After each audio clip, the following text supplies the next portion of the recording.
Hello students, ये हम लोगों का सॉलिड स्टेट का लेक्चर नंबर 13 होगा और इस लेक्चर में हम लोग डिफेक्ट्स इन सॉलिड्स के बारे में बात करेंगे। तो जैसा कि हम लोग जानते हैं कि अगर हम किसी लिक्विड को अगर कूल करते हैं तो हमें सॉलिड मिलता है। तो अगर हम किसी लिक्विड को कितना भी स्लोली कूल करें और उससे हम लोग कितने भी परफेक्ट क्रिस्टल बनाने की कोशिश करें तो वो 100% परफेक्ट क्रिस्टल हम लोगों का नहीं बन पाएगा, यानी उसमें कुछ ना कुछ डिफेक्ट्स आ ही जाएगा। तो डिफेक्ट्स होता क्या है? तो सपोज कीजिए कि आप एक सॉलिड को बना रहे हैं और आप यहां पर एज्यूम कर रहे हैं कि इस पोजीशन पर एक पार्टिकल होना चाहिए, लेकिन सपोज कीजिए वो पोजीशन पर वो पार्टिकल नहीं है, तो हम लोग कहेंगे कि उस पोजीशन पर एक डिफेक्ट क्रिएट हो गया। या फिर आप एज्यूम कर रहे हैं कि इस पॉइंट पर या इस पोजीशन पर कोई भी पार्टिकल नहीं होना चाहिए, लेकिन आप जब सॉलिड बना रहे हैं और उस पोजीशन पर कोई एक पार्टिकल आ जा रहा है तो भी हम कहेंगे कि उस सॉलिड में डिफेक्ट क्रिएट हो गया। तो ऐसे डिफेक्ट्स जो किसी पॉइंट के अराउंड होते हैं उनको हम लोग पॉइंट डिफेक्ट कहते हैं, और ऐसे डिफेक्ट जो एक इंटायर रो के अराउंड क्रिएट होते हैं उनको हम लोग लाइन डिफेक्ट्स कहते हैं। पर हमारे सिलेबस में जो है वो लाइन डिफेक्ट्स नहीं है, तो यानी हम लोगों को सिर्फ पढ़ना है पॉइंट डिफेक्ट। तो आइए अब हम लोग स्टार्ट करते हैं डिफेक्ट्स या फिर इम्परफेक्शंस इन सॉलिड्स। तो जैसा कि हम लोग यहां पर देख रहे हैं इम्परफेक्शंस और डिफेक्ट्स इन सॉलिड्स, ये क्या होता है? तो एनी डिपार्चर और irregularity of constituent particles from perfectly ordered arrangement in a crystal is called imperfection और डिफेक्ट। तो अगर किसी सॉलिड में जैसा पार्टिकल का अरेंजमेंट होना चाहिए अगर ऐसा नहीं हो पाया, यानी उससे अगर डेविएट किया, तो हम लोग कहेंगे कि उस सॉलिड में डिफेक्ट्स आ गया है।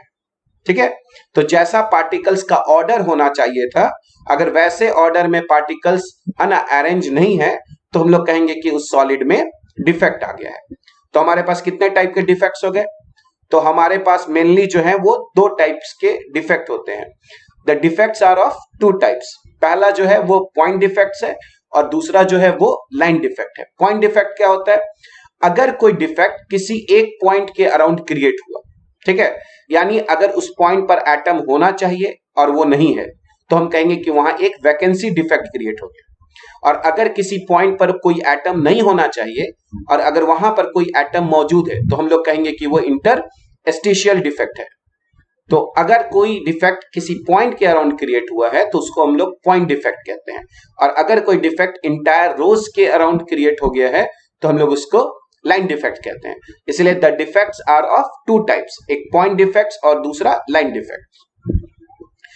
अगर अब हम देखें कि पॉइंट डिफेक्ट्स क्या होते हैं, तो point defects are the irregularities और deviations from ideal arrangement around a point और an atom in a crystalline substance.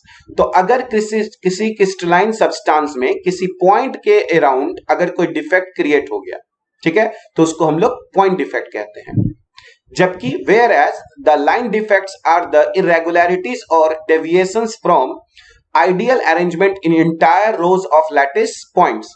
पर अगर सॉलिड्स के अरेंजमेंट में अगर एक जो रो बनता है, अगर उस रो में जितने भी एटम्स हैं अगर उनके अराउंड डिफेक्ट क्रिएट हो जाए तो उनको हम लोग लाइन डिफेक्ट्स कहते हैं। ठीक है, तो चूंकि लाइन डिफेक्ट्स हमारे सिलेबस में नहीं है तो हम लोगों को सिर्फ पॉइंट डिफेक्ट पढ़ना है। तो पॉइंट डिफेक्ट क्या हो गया? Irregularities around a point. ठीक है, तो अब हम लोग देखेंगे कि जो पॉइंट डिफेक्ट्स होते हैं वो थ्री टाइप्स के होते हैं।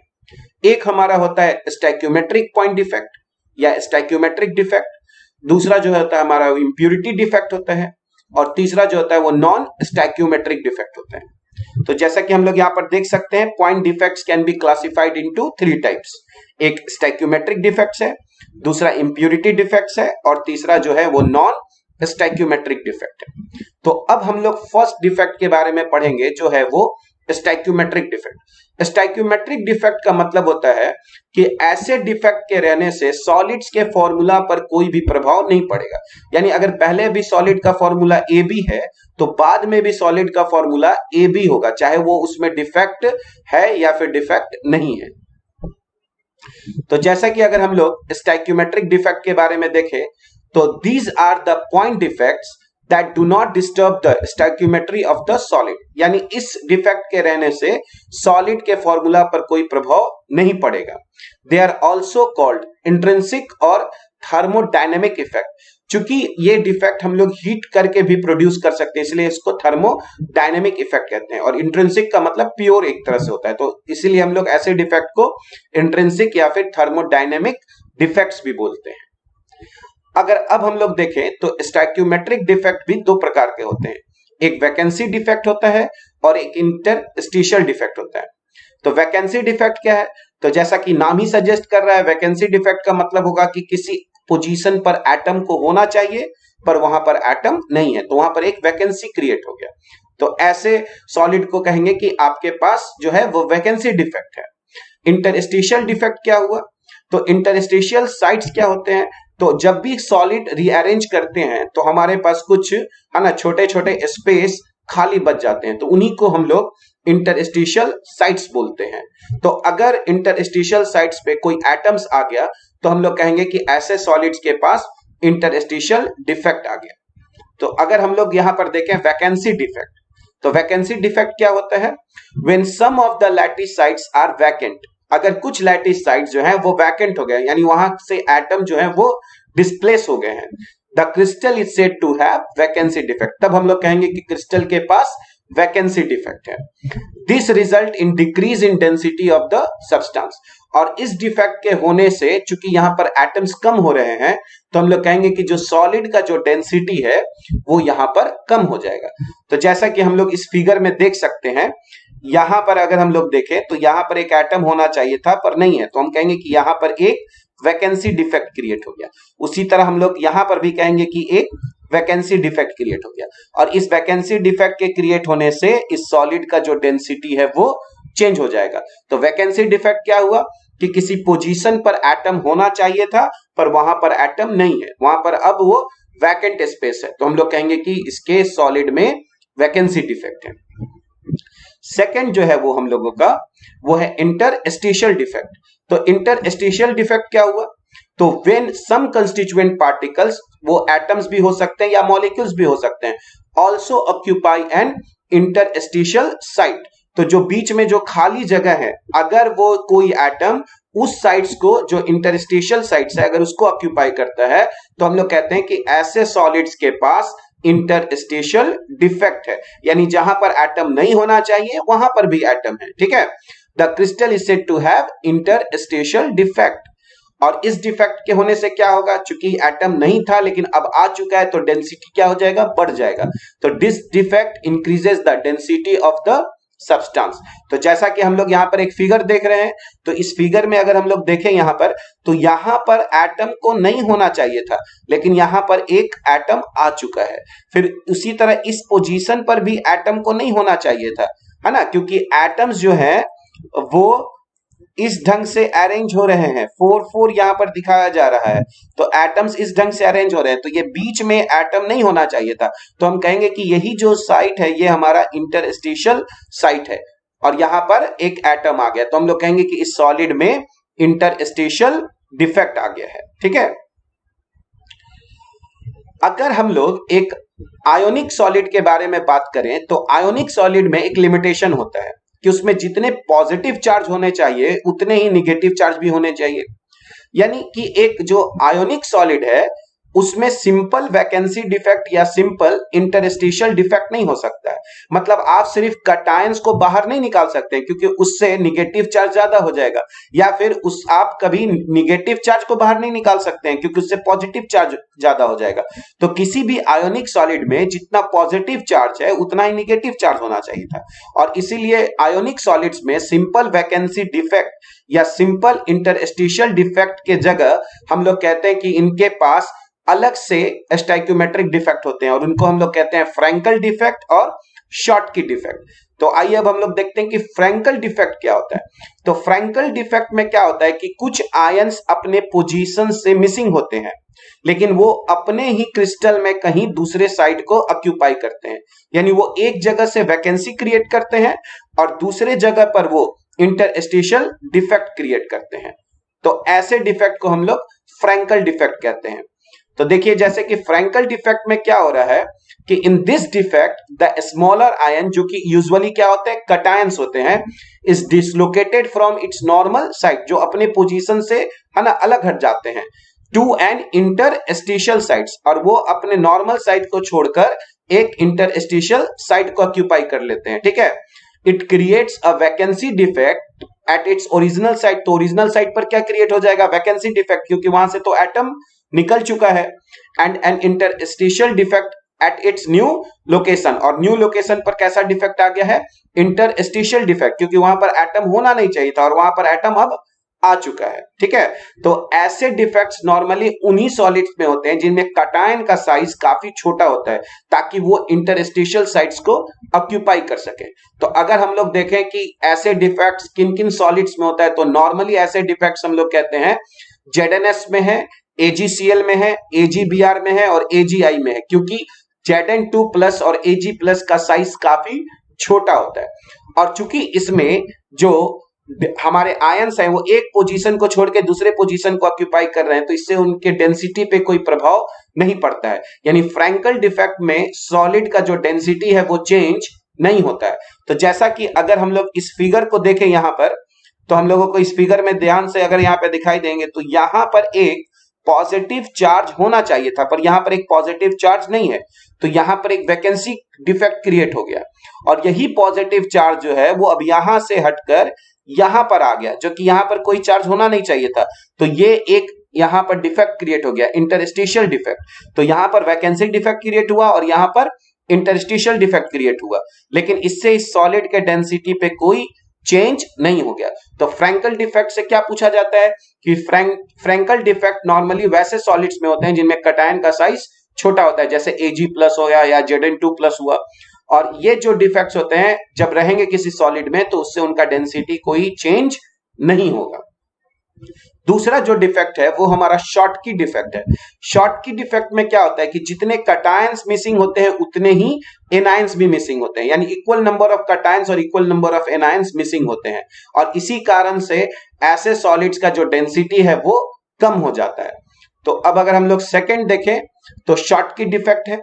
तो शॉर्टकी डिफेक्ट क्या होता है कि if equal number of cations and anions are missing from their positions, then this type of defect is called Schottky defect. अगर इक्वल नंबर ऑफ कटायंस और equal number of anions missing होगा तो ऐसे defect को Schottky defect कहेंगे, क्योंकि इससे formula जो है सॉलिड का वो चेंज नहीं होगा और ना इसका इलेक्ट्रिकल न्यूट्रलिटी चेंज होगा। It is basically a vacancy defect in ionic solids. तो ये एक प्रकार का वैकेंसी डिफेक्ट है, क्योंकि यहां पर कटायंस भी अपने साइड से मिसिंग है और एनायंस भी अपने साइड से मिसिंग है, और इससे क्या होगा, it decreases the density of the solid, क्योंकि आप वहां से आयंस की संख्या को कम कर रहे हैं, ठीक है।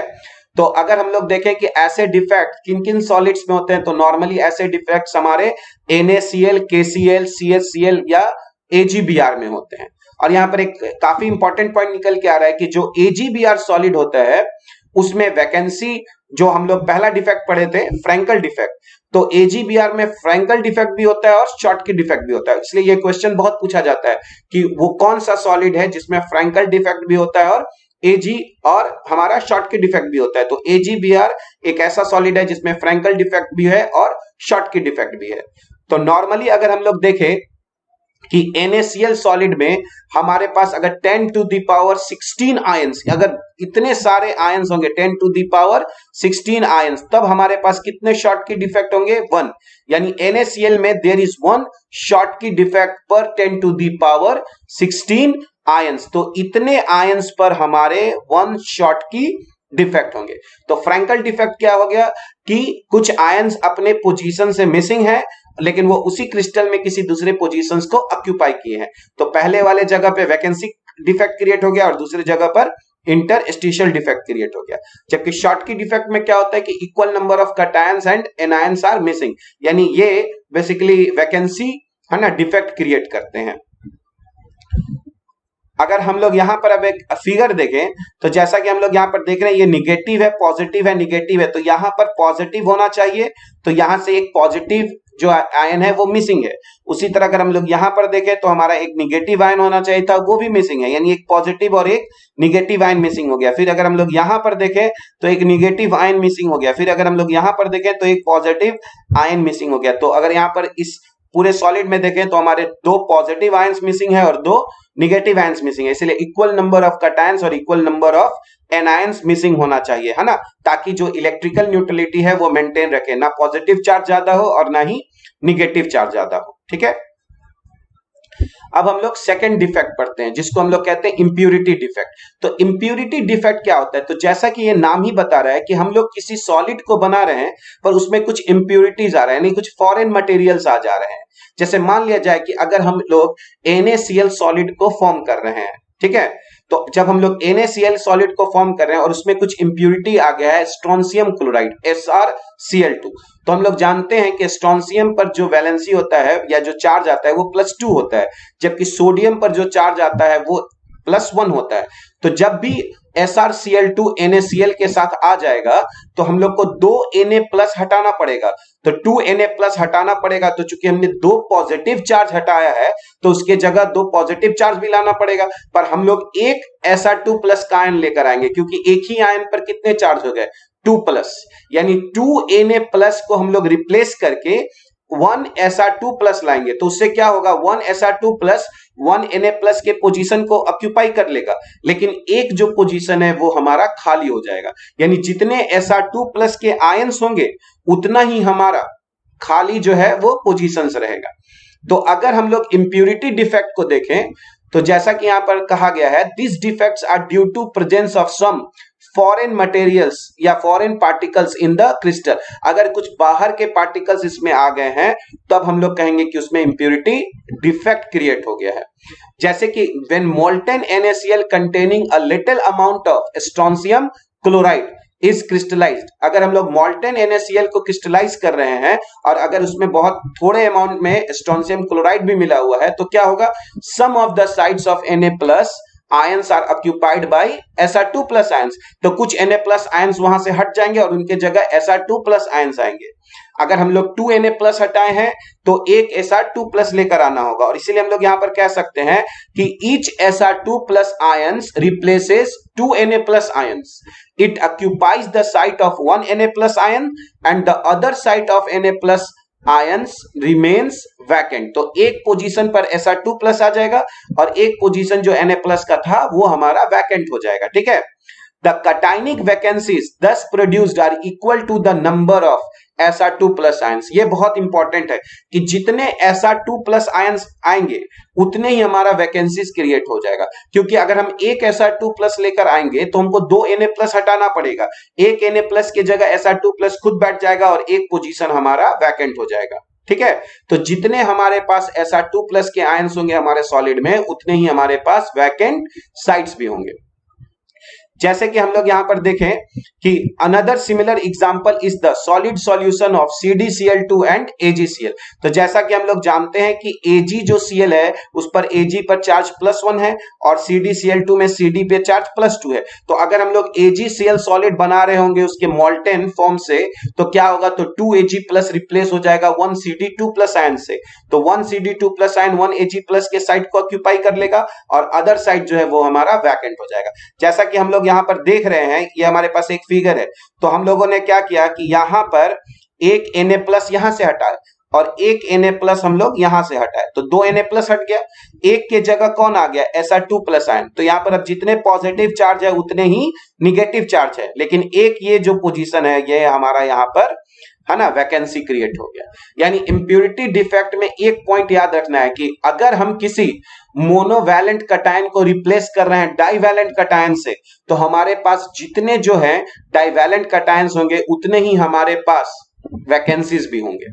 ठीक है, तो ये हमारा सेकंड डिफेक्ट था। ठीक है, पॉइंट डिफेक्ट। अब हम लोग थर्ड पॉइंट डिफेक्ट देखेंगे जिसको हम लोग कहते हैं नॉन स्टैक्यूमेट्रिक पॉइंट डिफेक्ट। तो जो नॉन स्टैक्यूमेट्रिक पॉइंट डिफेक्ट होंगे, ऐसे डिफेक्ट के कारण जो सॉलिड का जो फॉर्मूला होगा वो चेंज हो जाएगा। ठीक है, The defects which disturb the stoichiometry of the compounds are called non-stoichiometric defect. तो अगर पहले सॉलिड का फॉर्मूला ए बी था तो अब सॉलिड का फॉर्मूला ए बी नहीं हो जाएगा, या तो ए ज्यादा हो जाएगा या तो फिर ए कम हो जाएगा। तो अगर हम लोग देखें कि नॉन स्टैक्योमेट्रिक पॉइंट डिफेक्ट कितने प्रकार के होते हैं, तो नॉन स्टैक्योमेट्रिक पॉइंट डिफेक्ट दो प्रकार के होते हैं, एक मेटल एक्सेस डिफेक्ट और एक metal deficiency defect. Metal excess defect का मतलब यह हुआ कि उस सॉलिड में अब मेटल्स की संख्या ज्यादा हो गई है। तो मेटल की संख्या ज्यादा हो गई है, ये तो दो तरीके से हुआ, या तो फिर कटायन का संख्या ज्यादा हो गया है या फिर एनायन का संख्या कम हो गया है। तो इसीलिए जो मेटल एक्सेस डिफेक्ट है वो दो प्रकार से हो जाते हैं, एक metal excess defect due to anionic vacancies और एक होता है metal excess defect due to presence of extra cations at interstitial site. तो अगर हम लोग यहां पर देखें तो this defects are of two types, पहला हो गया मेटल एक्सेस डिफेक्ट और दूसरा हो गया हमारा मेटल डेफिशिएंसी डिफेक्ट। फिर जैसा मैंने बताया कि metal excess defect it can be of two types, पहला जो हो गया वो मेटल एक्सेस डिफेक्ट हो गया ड्यू टू एनोनिक वैकेंसीज और दूसरा हो गया metal excess defect due to presence of extra cations at interstitial sites. तो अब हम लोग फर्स्ट देखेंगे metal excess defect due to anionic vacancies. तो जैसा नाम ही सजेस्ट कर रहा है, इसमें मेटल का जो है यानी कटायन जो है वो ज्यादा इसलिए हुआ है क्योंकि एनायन जो है वो अपने पोजीशंस को छोड़कर कहीं बाहर चला गया है। तो आप समझिए कि जब एनायन अपने पोजीशन को छोड़ के अगर बाहर चला जाएगा तब तो पॉजिटिव चार्ज की संख्या ज्यादा हो गया और निगेटिव चार्ज का संख्या कम, लेकिन चार्ज तो बैलेंस होना चाहिए। इसका मतलब है कि जो एनायन अपने पोजीशन को छोड़ के बाहर गया है यानी उस पोजीशन पर जरूर कोई इलेक्ट्रॉन आ जाएगा, जिसके कारण जो है वो सॉलिड अपने इलेक्ट्रिकल न्यूट्रलिटी को मेंटेन करेगा। ठीक है, तो metal excess defect due to anionic vacancies में क्या होता है, in this defect a negative ion में be missing from its normal site in lattice. जैसा कि हम लोग यहां पर देख रहे हैं कि यहां पर एक माइनस होना चाहिए था पर वो नहीं है, उसके जगह क्या आ गया है, एक इलेक्ट्रॉन, है ना। Thus the metal ion becomes in excess। तो अब पॉजिटिव आयन की तो संख्या ज्यादा हो गई, लेकिन क्या होगा, the hole caused by the absence of negative ion is occupied by electron to maintain electrical neutrality। तो जहां से है ना निगेटिव आयन गया है वहां पे एक होल क्रिएट हो गया है और उस होल को फिल करने के लिए वहां पर एक इलेक्ट्रॉन आ जाएगा। ठीक है, तो हम लोग कहेंगे कि ये जो सेंटर है जहां वैकेंसीज क्रिएट हुए उसको हम लोग कहते हैं एफ सेंटर्स। एफ एक जर्मन वर्ड है से लिया गया है जिसको हम लोग कहते हैं फार्बेंजेंटर, जिसका मतलब होता है कलर्ड। तो इसीलिए हम लोग इसको एफ सेंटर्स या कलर्ड सेंटर्स भी बोलते हैं। तो एफ सेंटर्स क्या हुए, तो जहां से एनायन अपने पोजीशन को छोड़ के बाहर चला गया उस पोजीशन पर अब इलेक्ट्रॉन आ चुका है और उसी सेंटर को हम लोग फार्बेंजेंटर सेंटर यानी एफ सेंटर्स या फिर कलर सेंटर्स कहते हैं। तो अगर हम लोग यहां पर देखें तो the holes occupied by electrons are called colour centres और एफ सेंटर्स, इसलिए इनको हम लोग कलर सेंटर्स या एफ सेंटर्स कहेंगे। The colour is due to the excitation of electrons by absorbing the visible light. और जो भी इस सॉलिड का जो कलर होगा वो इसी इलेक्ट्रॉन्स के कारण होगा, क्योंकि जब आप इसको लाइट देंगे तो यही इलेक्ट्रॉन्स जो है वो एनर्जी लेकर वाइब्रेशन करेगा और फिर वो एनर्जी को रेडिएट करेगा जिससे हम लोगों को कलर दिखाई देगा। ठीक है, तो जैसे मान लिया जाए अगर मेरे पास ये एक NaCl का सॉलिड है, सपोज कीजिए ये एक NaCl का सॉलिड है और हम लोग क्या किए कि हम लोग इसको इसके अराउंड रख दिए सोडियम वेपर, यानी सोडियम को किस स्टेट में हम लोग रख दिए, गैसियस स्टेट में हम लोग सोडियम को रख दिए। और अब जब हम लोग देखेंगे कि अगर हम लोग इसको हीट करेंगे तो जो सोडियम जो एटम है जो गैसियस स्टेट है वो क्या करेगा, तो सोडियम एक इलेक्ट्रॉन लूज करके Na प्लस बनाएगा और जैसे ही इस NaCl सॉलिड के अराउंड Na प्लस ज्यादा आना शुरू होगा वो Na प्लस क्या करेगा, यहां से एक Cl माइनस को बाहर खींचेगा और जैसे ही Cl माइनस को बाहर खींचेगा जो सोडियम है ना एक इलेक्ट्रॉन देकर Na प्लस बनाया है, अब वही Na प्लस जब बना तो वो जो एक इलेक्ट्रॉन बचा वही इलेक्ट्रॉन अब ये इस पोजीशन को ऑक्यूपाई करेगा, है ना। और इसी को हम लोग एफ सेंटर्स या कलर सेंटर्स कहते हैं। तो metal excess defect due to anionic vacancies में क्या होता है? तो metal excess defect due to anionic vacancies में क्या होता है कि कोई जो हमारा सॉलिड होता है जिसमें कटायंस और एनायंस होते हैं, एनायंस अपने पोजीशन को छोड़ते हैं और उनके जगह इलेक्ट्रॉन्स आ जाते हैं और उन्हीं को हम लोग एफ सेंटर्स या कलर सेंटर्स कहते हैं। जैसे अगर हम लोग देखें कि अगर NaCl में Na+ आयंस की संख्या अगर ज्यादा हो जाएगा तो हम लोग कहेंगे कि एक्सेस सोडियम इन NaCl या फिर एक्सेस पोटेशियम इन KCl या फिर excess lithium in LiCl makes the crystal yellow, यानी NaCl का कौन सा कलर हो जाएगा? येलो, KCl का वायलेट और LiCl का पिंक। और ये कलर क्यों आ रहा है? ये कलर आ रहा है ड्यू टू एफ सेंटर्स। तो अगर हम लोग ऐसे सॉलिड्स में देखें तो यहां पर कटायंस की संख्या ज्यादा है और एनायंस की संख्या कम है, लेकिन जितने पॉजिटिव चार्ज है उतने ही निगेटिव चार्ज है। तो इसी को हम लोग metal excess defect due to anionic vacancies कहते हैं, यानी एनायंस की संख्या कम है और कटायन की संख्या ज्यादा है, लेकिन जो एनायन का जो चार्ज घटा उसको रिप्लेस करने के लिए या उसको कंपनसेट करने के लिए कौन आ गया? इलेक्ट्रॉन्स आ गया, और उन्हीं को हम लोग एफ सेंटर्स या फिर कलर सेंटर्स कहते हैं। सेकेंड जो है वो हमारा है metal excess defect due to presence of extra cation at interstitial sites.